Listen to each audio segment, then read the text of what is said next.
What if everything you were taught about Africa was a lie? Modern humans didn't just appear in Africa, we invented civilization there. The oldest stone tools weren't made by Homo sapiens, but by African ancestors 3.3 million years ago in Kenya. When Pharaoh Djoser built the Step Pyramid in 2670 BCE, Europe was still in the Stone Age. Fast forward to 1312 CE, when Mansa Musa's pilgrimage to Cairo shocked the world with Mali's gold wealth, yet history books claim Africa had no advanced societies. The truth.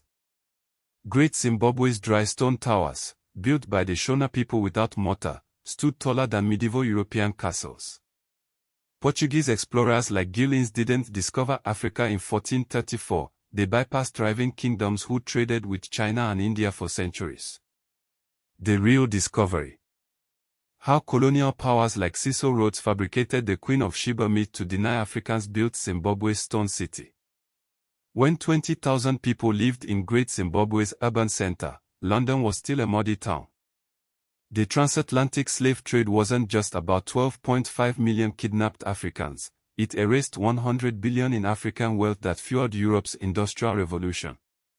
Even freedom came with lies. After Juneteenth in 1865, thousands of black Americans were re-enslaved when Union troops left the South.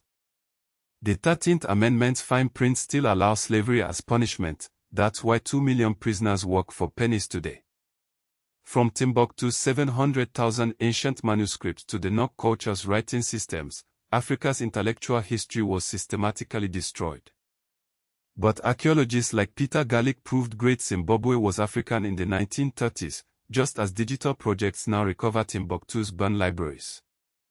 This isn't ancient history, it's why Africa's GDP is still recovering from colonial theft. The next time someone calls Africa uncivilized, remember, we built pyramids when Europe lived in huts, traded globally when maps called us terra incognita, and created writing systems erased by slave ships. The greatest myth isn't about Africa's past, it's about who gets to write history.